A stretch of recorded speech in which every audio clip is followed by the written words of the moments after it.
la sociedad ecuatoriana, para la prensa nacional y muy dolorosas hasta el extremo para las familias que perdieron a sus hijos, padres o hermanos, o las familias de los heridos que va dejando la violencia en la frontera norte. No podemos comenzar este espacio sin enviar un abrazo de condolencia a las familias de los 7 compatriotas, cuya pérdida tiene de luto al Ecuador entero. Los periodistas Javier Ortega, Paul Rivas y Efraín Segarra, los soldados Luis Alfredo Mosquera Borja, Jairon Steven Sandival Bajaña, Sergio Jordán Elaje Cedeño y Wilmer Álvarez Pimentel. El drama del secuestro de los 3 colegas comunicadores periodistas de Diario El Comercio comenzó hace algunas semanas y esta noche vamos a rehacer la línea de tiempo que concluyó con la confirmación de su deceso y que hoy por hoy ha desatado una movilización sin precedente de fuerzas militares y policiales en la frontera norte. Lo haremos con entrevistas presenciales con el ministro del Interior, César Navas, y posteriormente con el catedrático de la Facultad Latinoamericana de Ciencias Sociales, Adrián Bonilla, y con la recopilación de voces e informantes en diversos momentos de esta crisis. Comenzamos. Buenas noches al ministro del Interior, César Navas. Gracias por acompañarnos. En instantes estaremos iniciando este diálogo y la revisión de los eventos y acontecimientos de estos 19 días. Cuento además con el apoyo de mi compañero Carlos Esteves de TC Televisión. Buenas noches, Carlos. Gracias, Eduardo. Buenas noches. Es un gusto acompañarles en este espacio en el que buscamos conocer y analizar a fondo lo sucedido con los compañeros de Diario El Comercio y lo que acontece en la frontera norte de nuestro país. Iniciamos.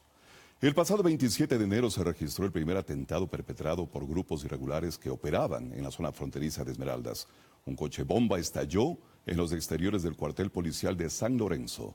2 meses después ocurrió la explosión en Mataje, que dejó 4 fallecidos. A continuación, un repaso de los ataques registrados en territorio ecuatoriano.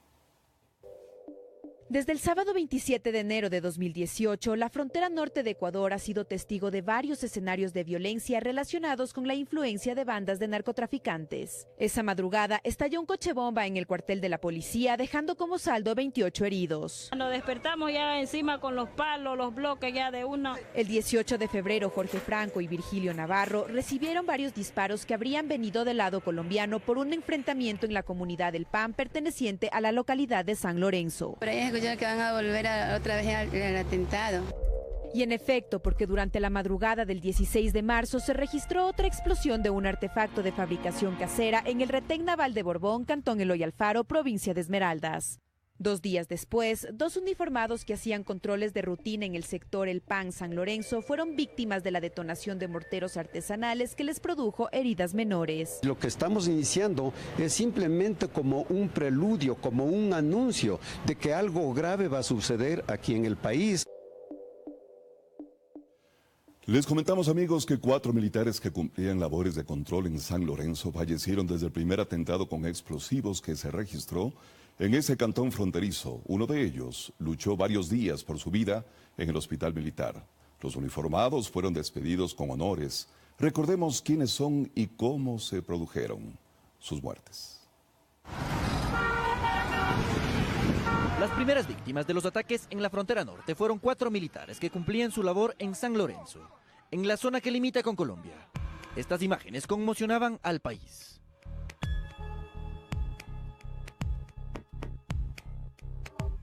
Pues de inmediato se conocía de la muerte de 3 uniformados. Varios militares eran atendidos en San Lorenzo. En la ropa de quienes corrieron con suerte estaban las huellas del ataque. Mientras al hospital militar en Quito llegaban 2 uniformados heridos. Uno de ellos sufrió la amputación de sus piernas. El presidente de la República llegó a esa casa de salud. Constató el estado de los uniformados y habló de un combate frontal contra los disidentes de las FARC. Estos criminales sinvergüenzas han estado acostumbrados a hacer de la tierra donde están una tierra de nadie, donde pueden hacer lo que les da la gana. Pues bien, Ecuador no lo va a permitir. Los 3 primeros uniformados que perdieron la vida fallecieron el martes 20 de marzo. Aquel día un artefacto explotó en la carretera donde los militares efectuaban un operativo de control. Solo minutos más tarde se conocía la triste noticia. Quienes perdieron la vida eran el suboficial Luis Alfredo Mosquera, el cabo segundo Jairón Steven Sandoval Bajaña y el marinero Sergio Jordán El Laje Cedeño. Le dije, mijito, mira que ya han explotado otra base allá de esos policías, sino que no había. No, mamita, me dijo, corazoncito, yo no voy. Murió en la lucha por defender este territorio. Días después, y luego de luchar de forma incansable, falleció el cabo Wilmer Álvarez Pimentel. Se trata del uniformado que sufrió la amputación de sus piernas. En el hospital militar, sus familiares lloraban su partida. Mi hijo murió trabajando para el país, no fue para él solo. Horas más tarde, su cuerpo llegó a Esmeraldas, provincia que lo vio nacer. Fue despedido con honores.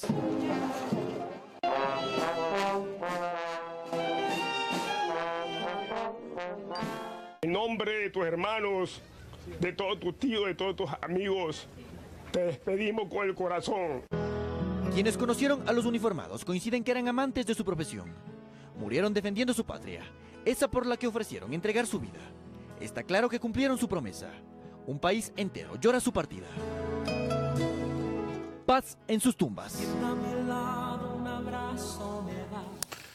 Ese es el dolor y la pérdida que fue el antecedente de la cadena de eventos que vamos a analizar esta noche. 19 días, la historia de un secuestro. Y el día 1 en este relato es el 25 de marzo de 2018, cuando el equipo del comercio se hospeda en la hostería El Pedregal, San Lorenzo. Se desplazaron en una camioneta Mazda color azul. Al día siguiente, el 26 de marzo, porque se hospedaron a las 22 horas del 25 de marzo, al día siguiente, el 26 de marzo de 2018, a las 7 de la mañana con 10 minutos, el equipo periodístico de diario El Comercio salió de la hostería e informó a los responsables, administradores o quienes atendían la hostería que regresarían esa misma tarde. A las 9 horas con 30 minutos, casi poco más de 2 horas después, el equipo periodístico llega al control militar donde se realiza un registro de protocolo en la zona. Y ahí se inicia este diálogo. Señor Ministro del Interior, César Navas, gracias por estar aquí. Se ha preguntado por qué se permitió el paso del equipo del comercio. Comencemos por ahí. Buenas noches, Eduardo. Buenas noches a los televidentes. Sin duda alguna, al recordar estas imágenes que hemos visto en los videos, nos llenan de mucha tristeza y nos conmueven. Sin duda alguna, no han enlutado solo a 7 familias, sino que el Ecuador entero lo siente. Y nuestra voluntad como gobierno, y como lo ha expresado el presidente de la República, estos hechos no van a quedar en la impunidad. Iremos de forma firme y decidida atrás de estos delincuentes y haremos que paguen ante la justicia los delitos cometidos. Referente a su pregunta, bueno, se establecieron controles militares para el ingreso y salida de las poblaciones, no solo en Mataje, sino en otras poblaciones como La Delicia, El Pan.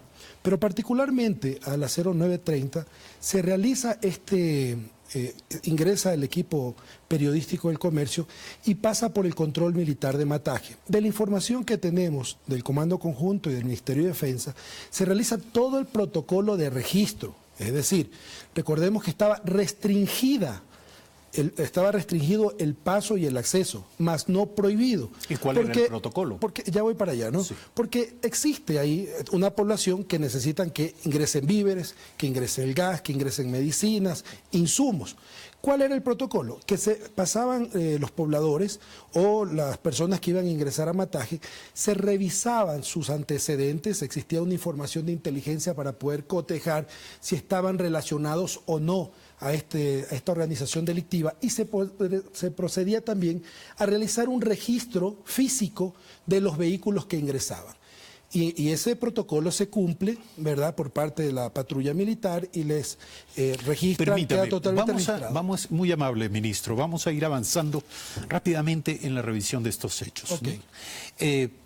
¿No? A las 15:30, según la cronología presentada por las autoridades, se presume que es la hora aproximada en la que se produce el secuestro en la zona de Mataje. ¿Por qué se presume esto? Habiendo tanta diferencia de tiempo entre las 9:30, último contacto del equipo periodístico con autoridades, y 15:30. Bueno, ya hay ciertos indicios propios en la investigación que realiza ya la Policía Judicial y las otras unidades especializadas con la Fiscalía, que determinan que la hora aproximada ya del secuestro, cuando ellos son ya retenidos a la fuerza, es a las 15:30, ¿verdad? En ese periodo de ¿Hay tiempo, alguna evidencia? ¿Hay alguna prueba? Bueno, se han recibido ciertos mensajes posteriores, ya cuando vamos a ver en la cronología, cuando ya se toma contacto y demás, que hacen presumir desde el tiempo que se estima el secuestro hasta su desplazamiento y la información que se tiene posteriormente. Porque ahí se desata una cadena de hechos bastante acelerada, podríamos decir. El primer hecho tiene que ver con que a las 16:30, una hora después de la presunta hora del secuestro, se ubica la camioneta en la que se desplazaba el equipo de Diario El Comercio en el sector de Mataje. Yo me voy a dar un salto en el tiempo con esta pregunta, pero el ministro Patricio Zambrano dijo que el 4 de abril, esto es 9 días después, el 4 de abril se recupera recién la camioneta, que sin embargo ya había sido ubicada a las 16:30, 9 días antes. ¿Por qué? ¿Por qué se recuperó 9 días después? Mire, recordemos que estaba un proceso judicial. ¿Dónde estaba? Con la Fiscalía. La camioneta. No, la camioneta estaba en Mataje, estaba a pocas cuadras, inclusive de la vivienda de un familiar de Huacho. La camioneta es ubicada el mismo día, pero se hacen las pericias justo después, porque lo que se buscaba era estabilizar la seguridad de la zona y que una incursión o una operación militar o policial no altere el área y que vaya a malinterpretarse como que había una operación que podía afectar la vida de nuestros conciudadanos que estaban secuestrados. Entonces lo que siempre se hizo fue precautelar la seguridad de nuestros 3 conciudadanos. Comprendo. Ahora, una hora después, o hay que decir, desde las 15:30, presunta hora del secuestro, hasta las 17:02, recién se produce una primera comunicación por parte de los secuestradores. Un servidor policial que recibe un mensaje de texto amenazante, cuyo remitente se identificó como alias Huacho y quien le indicó tener en su poder a los 3 periodistas. Esto podría, en la perspectiva de algunos, ser mucho tiempo y en la de otros exactamente lo contrario. Muy poco tiempo, desde las 15:30 hasta las 17 horas. Los secuestradores manifiestan tener a los periodistas. ¿Cómo lo interpretan las autoridades? Bueno, y quiero afirmar algo ahí, ¿no? A través de un mensaje de WhatsApp se recibe esa información de un número colombiano, ¿verdad? Se recibe esa información que estarían detenidos, y ellos utilizan la palabra retenidos, 2 periodistas y un conductor a las 17 horas. Bueno, era un tiempo un poco y está en la cronología del desplazamiento, ¿verdad? Usted me decía, ¿por qué a las 15:30? ¿Por qué determinaron eso? Bueno, tiene que ver justo con el tema del desplazamiento. Se han hecho algunos cálculos periciales para poder determinar eso. O sea, más o menos 1 hora y media tomaba a los secuestradores desplazarse a Colombia. Y tener también la información validada, porque posteriormente vamos a indicar que ya se recibieron algunas pruebas como son fotografías, ¿verdad? Entonces, el haber generado todo esto les tomó aproximadamente 1 hora y media. Muy bien, hay que decir que a partir de allí, el 26 de marzo, exactamente el mismo día, se produce una cadena muy acelerada de hechos que implica una rápida, entendemos, reacción de las autoridades. Se informa a la Dirección General de Inteligencia, se reúne con el mando institucional y autoridades del gobierno y el presidente es notificado inmediatamente ese mismo día, lo que desata la conformación de este comité integrado ya por los familiares. Confirme. Sí, así es. Mire, nosotros recibimos la información aproximadamente a las 18 horas, ya con la verificación correspondiente. Se informa al presidente de la República. El señor presidente de la República dispone la creación, por asesoramiento de la UNACE, de un comité de crisis. Este comité de crisis estaba conformado por el ministro del Interior, el ministro de Defensa, el jefe del Comando Conjunto, el comandante general de la Policía, el fiscal general del Estado, que posteriormente delega al fiscal del caso, el defensor del pueblo. Estaba un delegado por cada familia y también un representante del medio de comunicación. Bueno, hay que decir, señor ministro, que quien se comunica por primera ocasión es alias Guacho. ¿Quién es alias Guacho? El canal colombiano RCN tuvo la oportunidad de entrevistar a alias Guacho. Conozcamos un poco más a este hombre por el que Ecuador y Colombia ofrecen hoy una recompensa de $350.000. Realmente yo me llamo Guacho y hemos operado siempre en este alrededor de Nariño, ¿sí? Más o menos del Alto Mira, el Bajo Mira, incluso hasta la zona del Patía. Estuve en el movimiento por 10 años, en el movimiento guerrillero de las FARC, ¿sí? Tuve un rango de comandante de guerrilla, ¿sí? Entonces, nosotros no nos acogemos al proceso de paz, no era porque no estuviéramos de acuerdo, sino que hubo una desigualdad en los guerrilleros medios, ¿sí? Y la tropa. Entonces nosotros miramos que no hay la necesidad de continuar en un proceso, lo cual el gobierno no nos está cumpliendo, ni a nosotros como guerrilleros, ni al campesinado. Disidente no, es decir, ahorita seguimos activos al frente Oliver Simisterra, ¿sí? Entonces no somos disidentes, somos guerrilleros activos todavía. Él era un compañero nuestro de lucha también, anteriormente, ¿sí? Entonces ya ahí nace la idea que él fue un buen combatiente y tomamos la decisión de ponerle a nuestra guerrilla ese nombre. Este frente contamos ahorita con 250 unidades armadas, aparte de la milicia que tenemos por fuera. Aproximadamente ya llevamos casi 1 año y medio cuestionando, organizando para continuar nuestra lucha proletaria que tenemos. Nosotros lo único que hacemos es recoger el impuestico que nos pagan para sostener el personal, ¿sí? En el narcotráfico eso es muy mentira, que nosotros no manejamos eso. Eso es mentira porque pueden los mismos medios preguntarle a todas las comunidades qué personaje soy yo, ¿sí? Nosotros no estamos en contra de ningún campesino, de ninguna gente, ¿sí? Todos los que ha dicho los medios de comunicación ha sido falso en esto. Este es alias Guacho. Una entrevista que hizo la televisión colombiana cuando aún era accesible. En este momento, por supuesto, hay un operativo de seguridad de Fuerzas Armadas colombianas y ecuatorianas, cada uno del lado de sus fronteras, detrás de este hombre, de alias Guacho. Ahora, la reunión del comité de crisis, donde se informa a las autoridades, esto ya ocurre el 27 de marzo, hay que decirlo, al día siguiente del secuestro. Se reúne este comité de crisis y se informa a las autoridades y familiares sobre la recepción de un video como una prueba de vida, la primera prueba de vida de los secuestradores. Eduardo, aclaremos algo, ¿no? El comité, por primera vez cuando se conforma, es el 26, ¿no? El mismo día, en la noche. Y yo quiero aquí, de una vez aprovechar en este espacio, aclarar, el comité en su conjunto toma las decisiones guiados por una unidad técnica que es la UNACE, ¿verdad? Se decidió que el vocero del comité sea el ministro del Interior. Y esto es importante que se conozca, había un cuerpo colegiado con una unidad especializada, con la participación permanente de los familiares en la toma de decisiones y toda la información que de aquí en adelante vamos a comunicar la conocían los familiares por parte del comité. Usted decía... Esa prueba de vida. Sí, de la prueba de vida. El comité la recibe. El comité la recibe. La recibe la UNACE, sí, y es mostrada al día siguiente a los familiares dentro del comité. Así es. Ahora, se sumó a las investigaciones un grupo de apoyo unificado de lucha antisecuestro Gaula de la Policía de Colombia.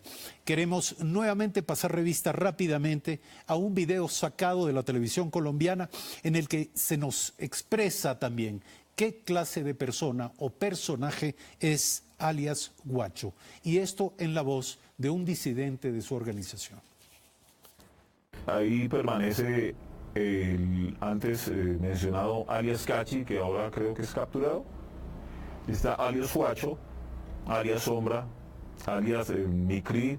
Está también alias Chiqui, que es uno de los más sanguinarios, de los que asesinan mujeres como por deporte. En la primera entrada de la mina Muguí hay una casa grande en la cual pues mantienen guerrilleros de civil. Ellos son como un filtro pues del paso de los civiles hacia donde se encuentran los grandes comandantes. Las armas llegan ahí directamente desde Tumaco o desde Llorente. Ellos las transportan en vehículo. Hay un muchacho encargado de hacer como el filtro pues de negociar las armas para poder pasar fusiles. Más que todo son fusiles lo que ellos pasan. Creo que también pistolas 7, 9 milímetros, granadas y dentro de cantidad. Ellos siempre hablan entre 1000 y 2000 kilos. Ellos no hablan de pronto de un porcentaje bajito. Ellos siempre trabajan eso por cantidad de kilos de droga, pues, lo que ellos usan para el tema de cristalizadero, lo que llaman los chongos o cocinas que denominan. En el Ecuador ellos tienen un campo de entrenamiento en el cual tienen aproximadamente 1000 hombres que los están entrenando para que los FARC tengan más fuerza. 27 de marzo de 2018, al día siguiente del secuestro. A estas alturas, Ecuador, sus autoridades, ¿tenían alguna idea de con quiénes estaban hablando? Así es, ya conocíamos quién era alias Guacho, cuál es su estructura. Y como decía parte de lo que decía en el video, sí es cierto, otra parte no es cierto. O sea, hoy en el Ecuador no existen formándose ni capacitándose ninguna fuerza subversiva ni terrorista, eso no existe. Pero sí uno se pone a ver toda esta estructura que está montada en el lado de Colombia.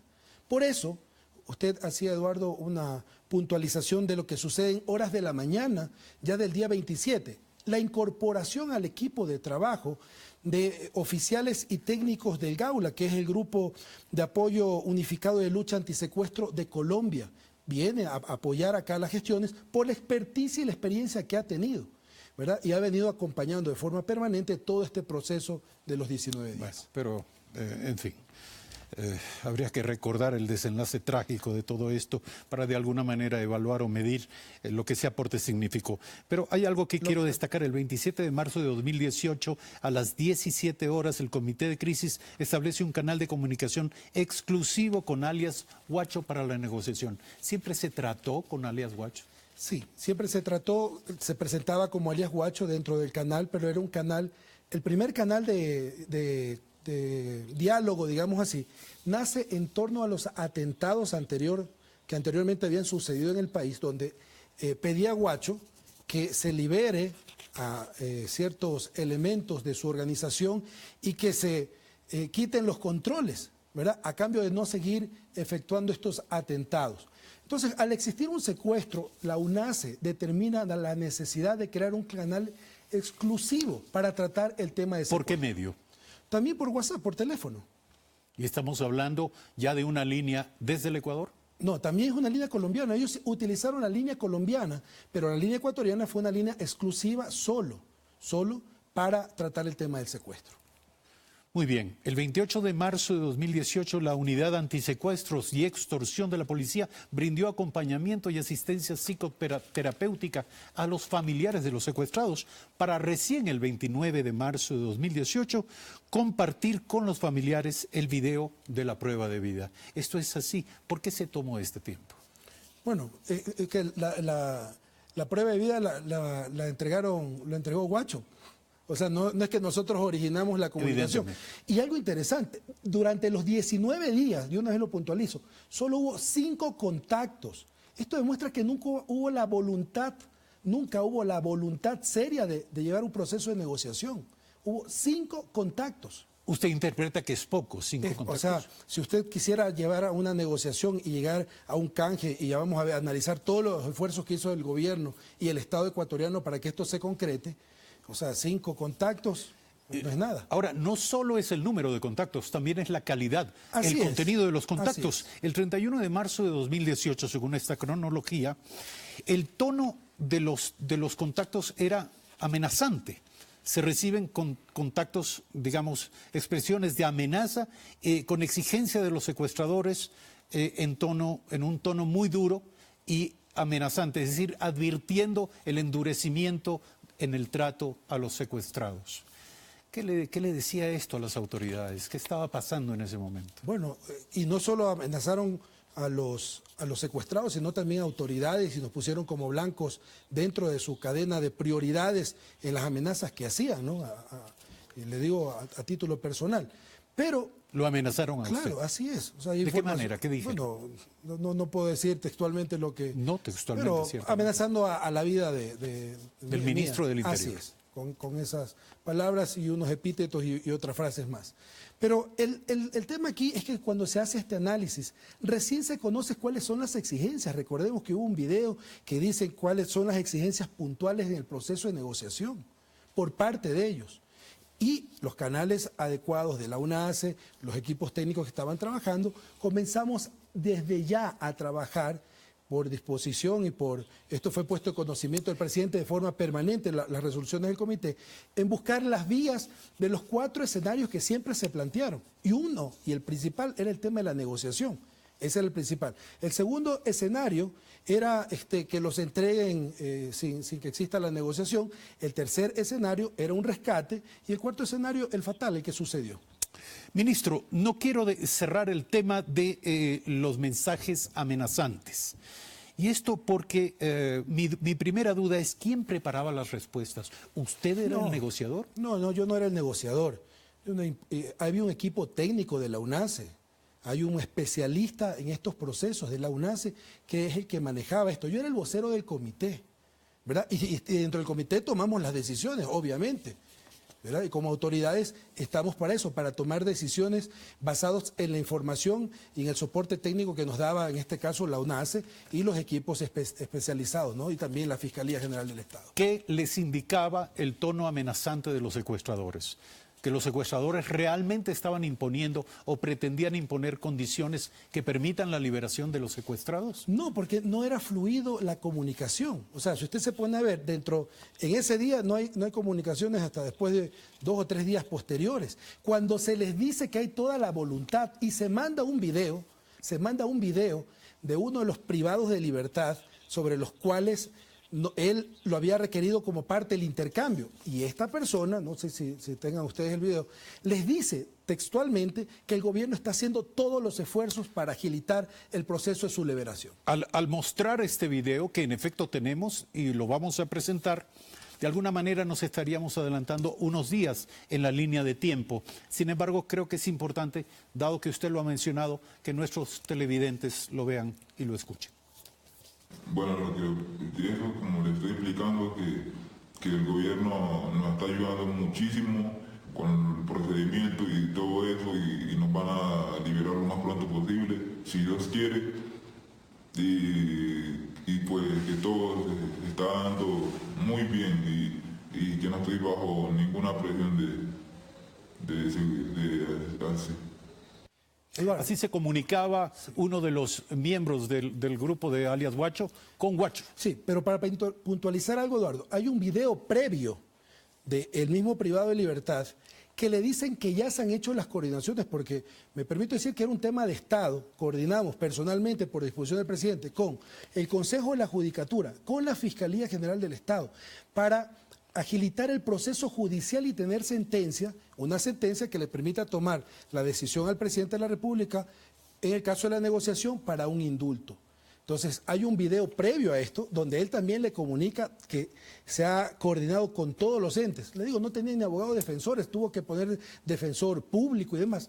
Y la Defensoría Pública también ayudó en este proceso. Ahora, señor ministro, esta cadena de legalidad era incomprensible para los secuestradores. Era incomprensible para los secuestradores, pero estamos en un Estado de Derecho. para poder dar el indulto tenía que tener una sentencia y se agilitaron todos los procesos judiciales para llegar a la sentencia. Si todo hubiese marchado de acuerdo a lo planeado, sin el terrible desenlace que todos conocemos, ¿cuándo se hubiera liberado a esta? La próxima semana. Adelantamos la audiencia, se adelantó la audiencia, o sea, hay cosas que le digo que dentro de esta coordinación que se hizo para poder alcanzar el menor de los tiempos, y esto fue informado dentro del comité a la familia, y nos pusimos un horizonte de 2 a 3 semanas, que posteriormente la bajamos a casi 1 semana y media.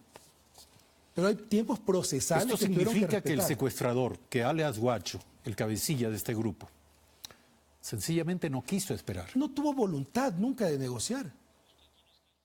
Sencillamente, usted se da cuenta todos los esfuerzos que se hizo como Estado, las comunicaciones, se le informó. Y él a partir del día 7 ya no tiene nunca más contacto con nosotros. No evidencia ningún otro contacto. ¿Existe una explicación para el silencio de alias Guacho? Y se lo pregunto por lo siguiente. Primero, ¿cuándo fueron arrestados? Digamos, había a estas alturas, 31 de marzo, atención, de 2018, había seguramente más de una veintena de detenidos, pero solo a Guacho le importaban 3.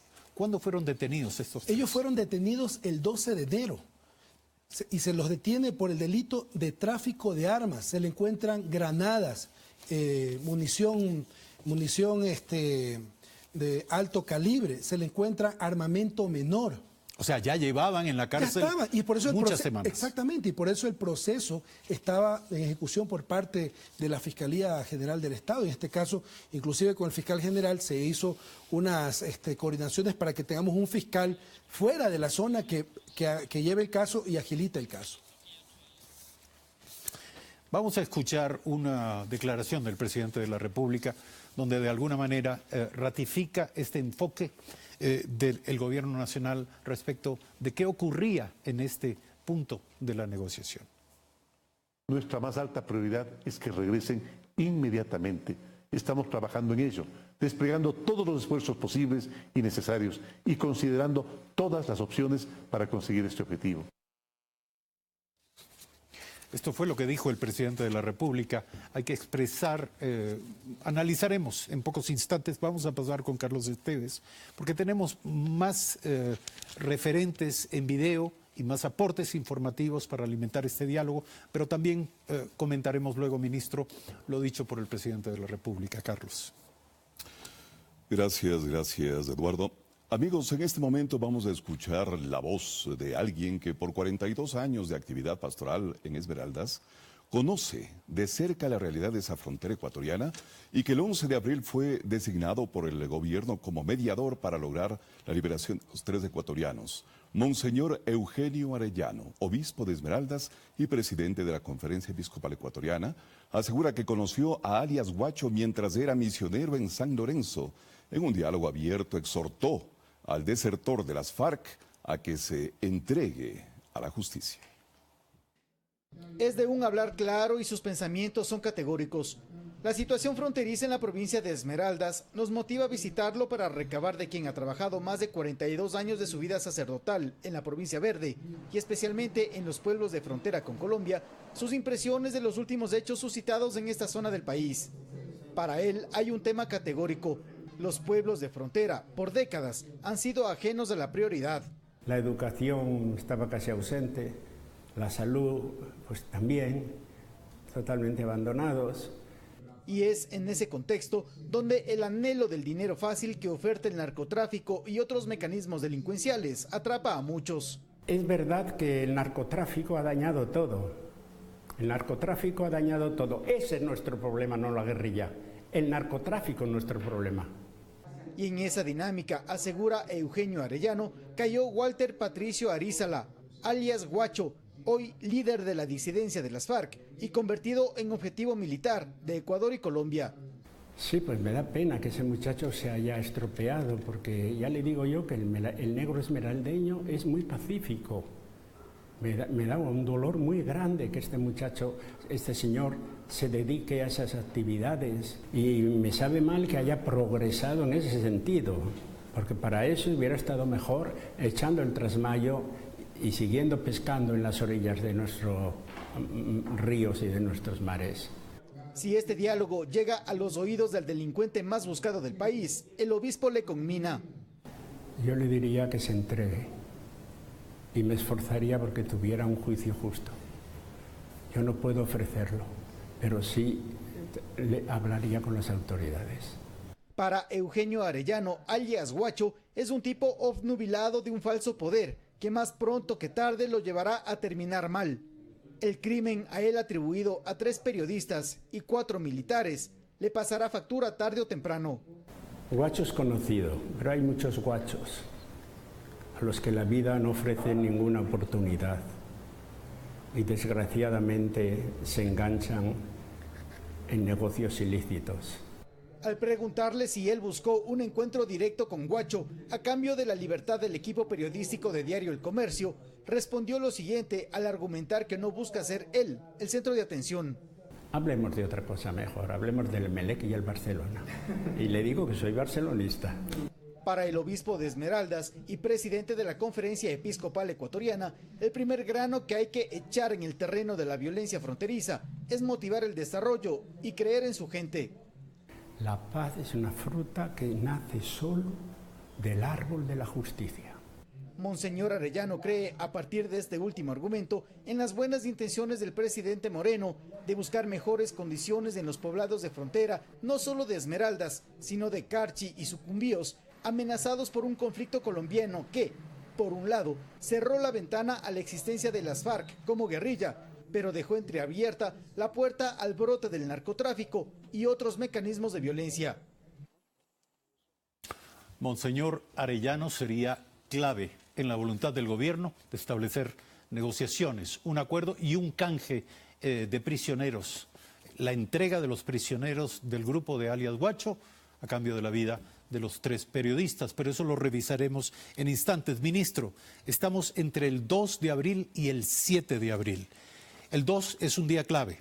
Se difunde por un medio colombiano un video en el que se señalan los requerimientos de los secuestradores y las condiciones para devolver a los periodistas, el intercambio de los 3 detenidos ya mencionados y la anulación de un convenio entre Ecuador y Colombia. ¿Cómo reaccionan las autoridades? Bueno, recibimos eso recién el 2, justo para poder revisar quiénes eran los 3 que requerían, ¿verdad? Y claro, el convenio ni existe, un supuesto convenio. El convenio ni existe. Lo que estábamos haciendo nosotros como fuerza pública de nuestro país era el control de la frontera por parte de Fuerzas Armadas en lo que le responde en su misión constitucional y de parte de la policía. ¿Pero cómo se le hace a los secuestradores entender que tal convenio no existe? Se les explicó. ¿O de qué y por eso nosotros, inicialmente, dentro de todo este proceso, ese mismo día, ya se agilitan todas las acciones que nos permitan tener el cumplimiento de la sentencia para ver si se podía o no se podía dar el indulto. Es decir, todo esto fue informado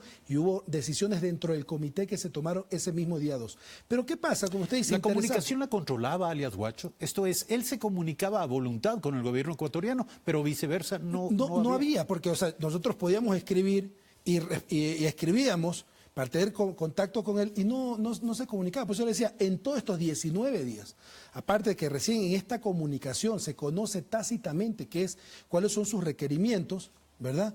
Hubo solo 5 comunicaciones.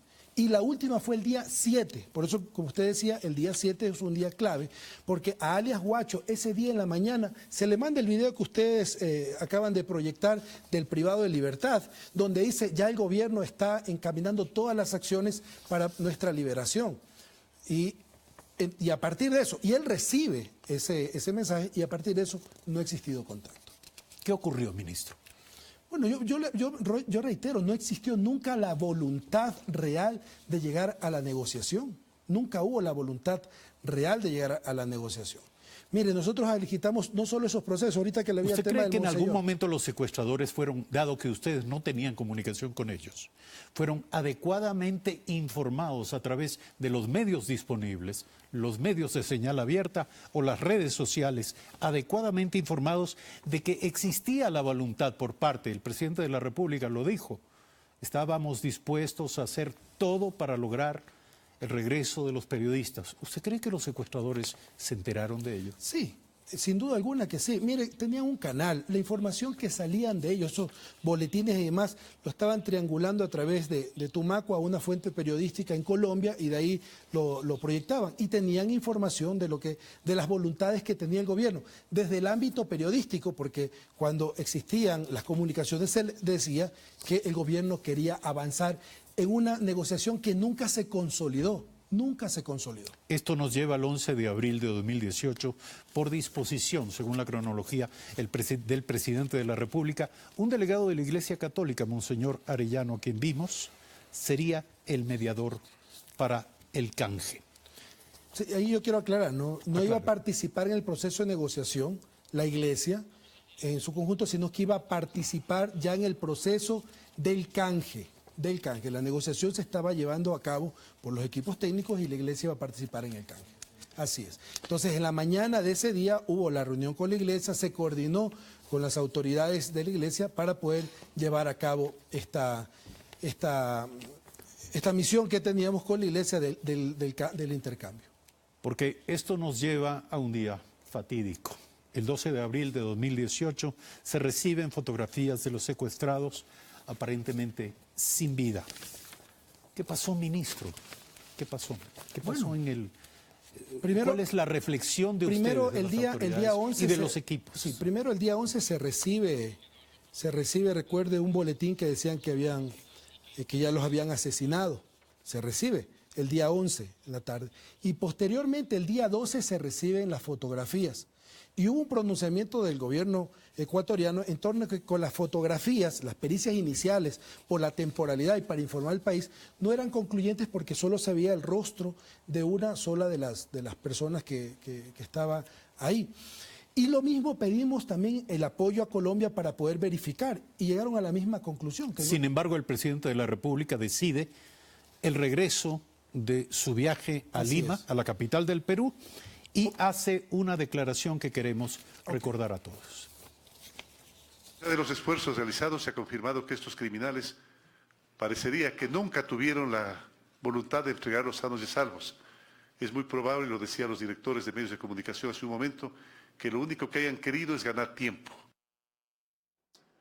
En forma particular pienso que en el periodo anterior se practicó excesiva permisividad.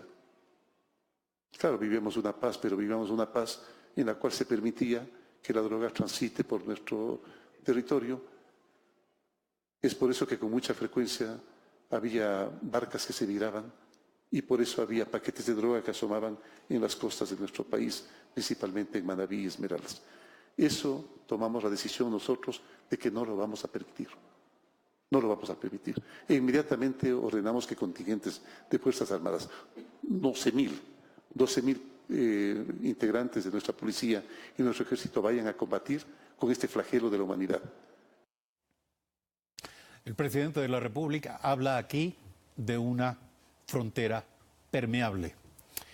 Vamos a dar la bienvenida a Adrián Bonilla, catedrático de la Facultad Latinoamericana de Ciencias Sociales, quien se suma a este diálogo con el ministro de Gobiernos del Interior, César Navas. ¿Esa frontera permeable ha venido siendo una realidad por cuánto tiempo? Bueno, desde la fundación de las dos repúblicas. De hecho, la mayoría de los límites de los países latinoamericanos al nacer se establecieron más o menos arbitrariamente. Son sociedades que tienen intereses comunes, que tienen problemas comunes. La frontera siempre ha sido permeable. Sin embargo, el presidente de la República parece aludir a una suerte de connivencia o tolerancia que se produjo en los últimos años y en referencia probablemente directa a la década previa. Creo que debemos distinguir varios periodos en la relación conflictiva que se establece en la frontera. Durante algún tiempo en el Ecuador se pensó que era posible aislarse del conflicto colombiano. Claro, cuando el conflicto colombiano giraba alrededor de fuerzas políticas armadas que tenían un mando unificado y una estrategia. En estos momentos no estamos en una situación igual a la que teníamos en la década pasada. Se trata de un fenómeno de carácter transnacional que atraviesa toda la región andina, que atraviesa Centroamérica, que ha incendiado de alguna manera, metafóricamente se puede decir, México, que involucra a varias sociedades industrializadas, que ha generado violencia en Perú, en Brasil, en todo el continente. Se trata de un fenómeno de carácter global que articula varias prácticas ilegales. Eso es lo que tenemos como escenario, como telón de fondo de lo que ha ocurrido en las últimas semanas. A su regreso del Perú, el presidente dijo, tal vez cerraremos mirando este video, el presidente dijo ya basta. Ese ya basta fue un ya basta sonoro y marcó 12 horas de plazo para que los secuestradores presenten pruebas de vida. Sin embargo, esto se produjo luego de la recepción de las fotografías que eran bastante explícitas. ¿Por qué 12 horas, ministro Navas? Bueno, justo porque no era fácil el tema de la comunicación, se dio la oportunidad y como no había sido concluyente la pericia inicial en las fotografías, ¿verdad? Sin embargo, después de eso, en el trabajo técnico que se realizó con los equipos de criminalística de los dos países, ¿verdad? Y con información de inteligencia, se pudo ya determinar el fallecimiento, mejor dicho, el asesinato de nuestros 3 compatriotas. Hay un mapa que queremos compartir con nuestra audiencia y con nuestros invitados. Ahí lo tenemos. En ese mapa se observa la presencia de fuerzas de distintas corrientes. Están fuerzas del ELN y están fuerzas del Clan del Golfo,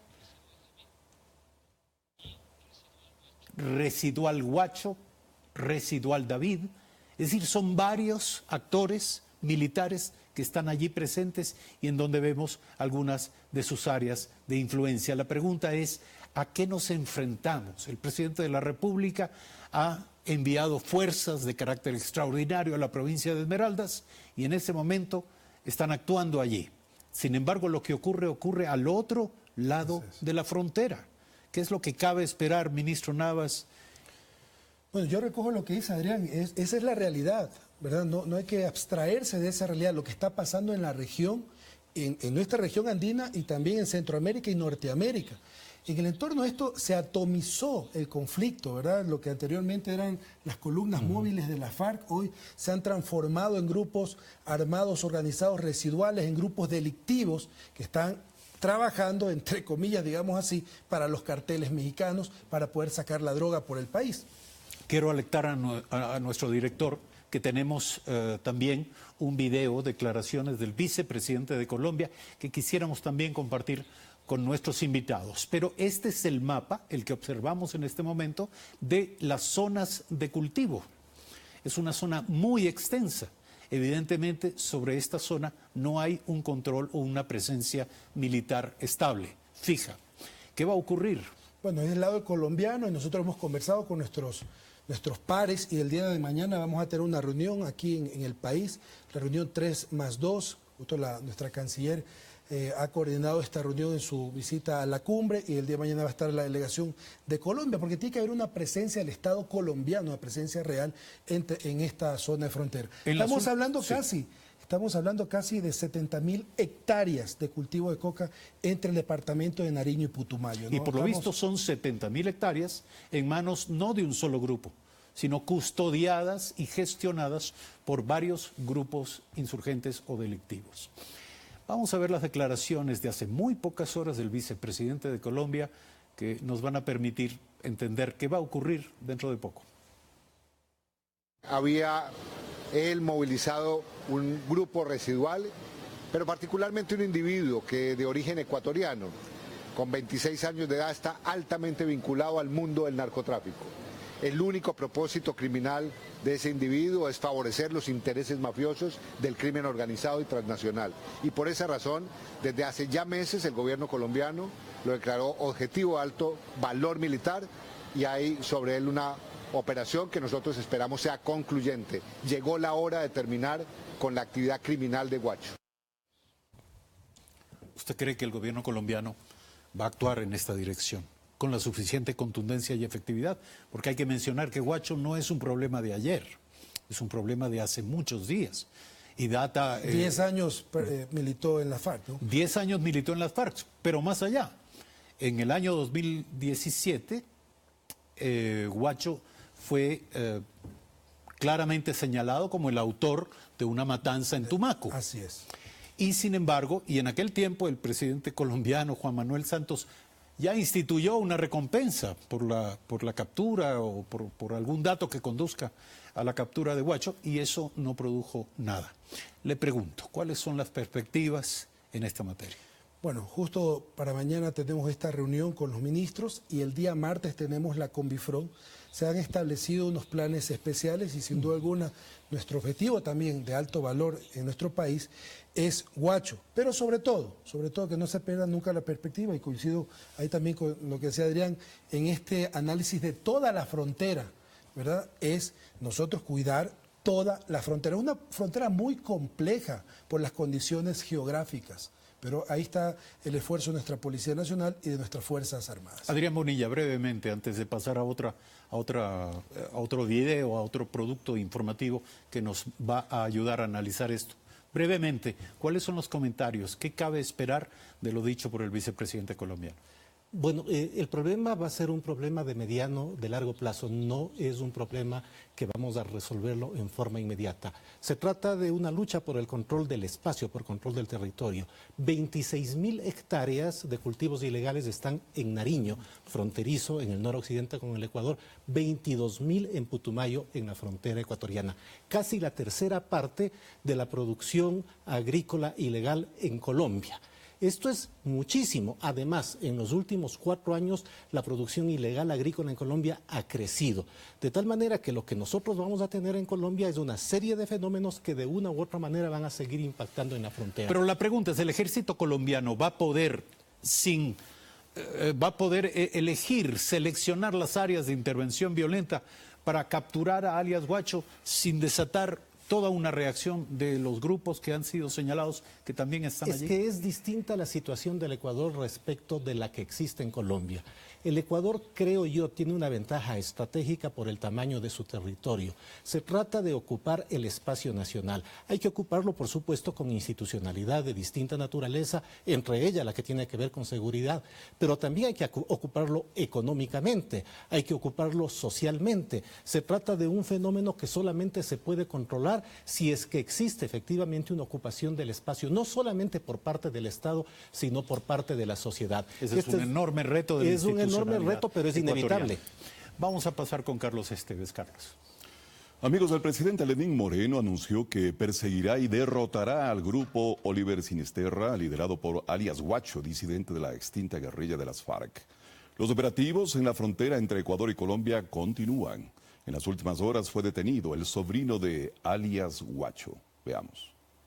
No podemos dejar que ellos nos impongan sus reglas.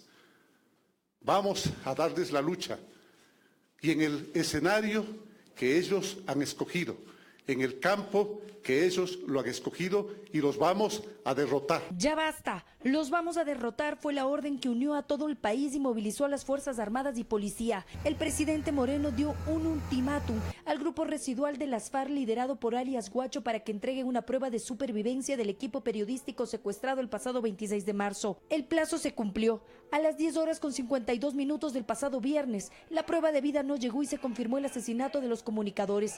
De inmediato, las fuerzas de seguridad ejecutaron operaciones ofensivas en la zona limítrofe en coordinación con Colombia. El enemigo está afuera, el enemigo del Ecuador es Huacho y se hará lo que ha pedido el presidente de la República, todos los esfuerzos necesarios para combatir al enemigo. 550 uniformados se sumaron a las operaciones con el apoyo de 5 helicópteros de las Fuerzas Armadas y Policía, un avión, 8 blindados, 6 canes detectores de drogas y explosivos, 20 vehículos de la policía, entre otros.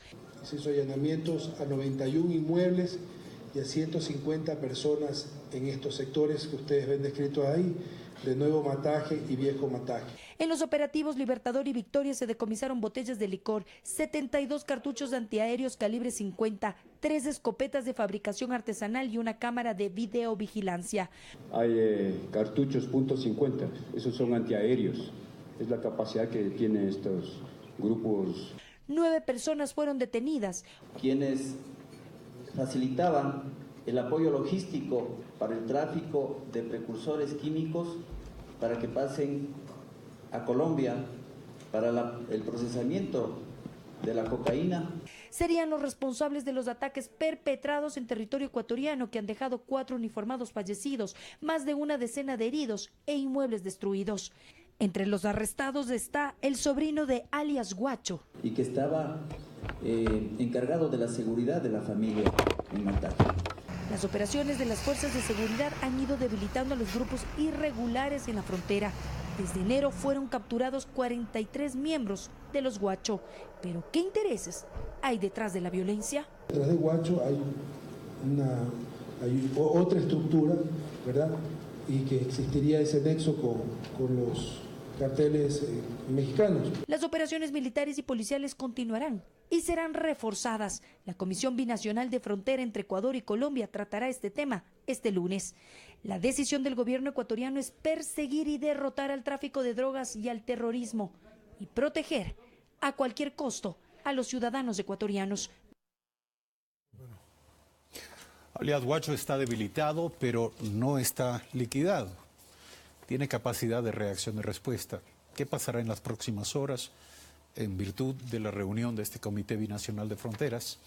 ¿Y qué hace el Ecuador? ¿Qué hacen las fuerzas ecuatorianas si siguen siendo atacadas desde el lado colombiano?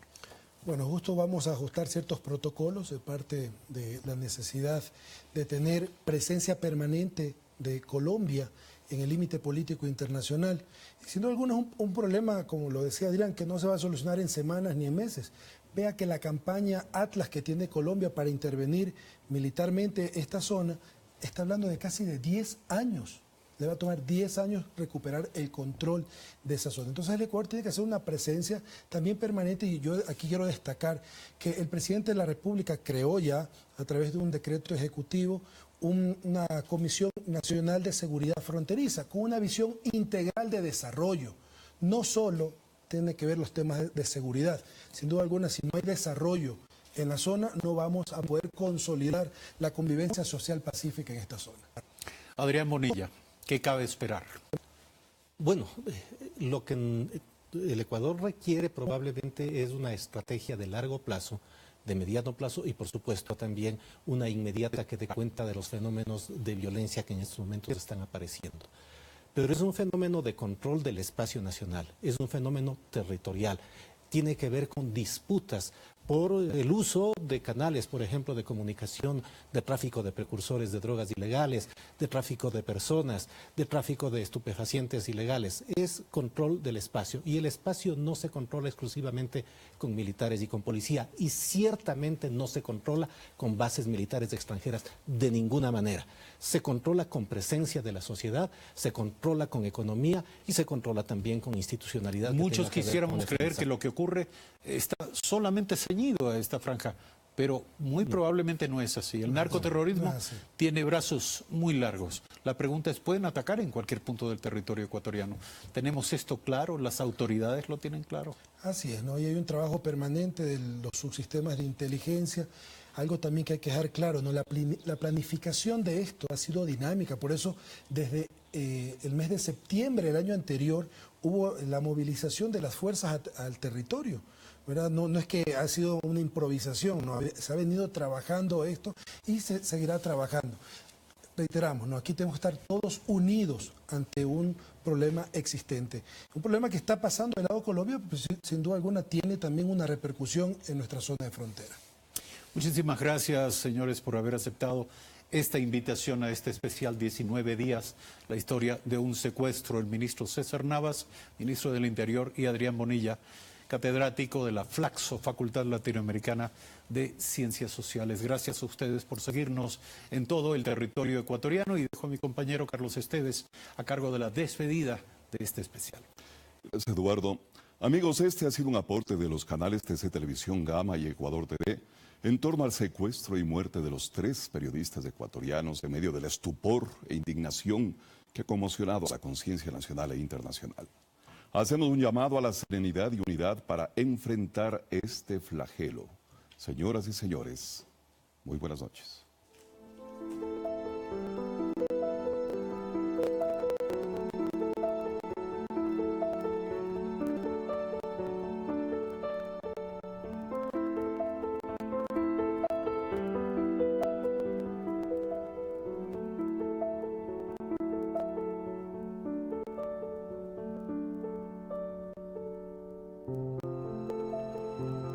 Enseguida, Primer Plano.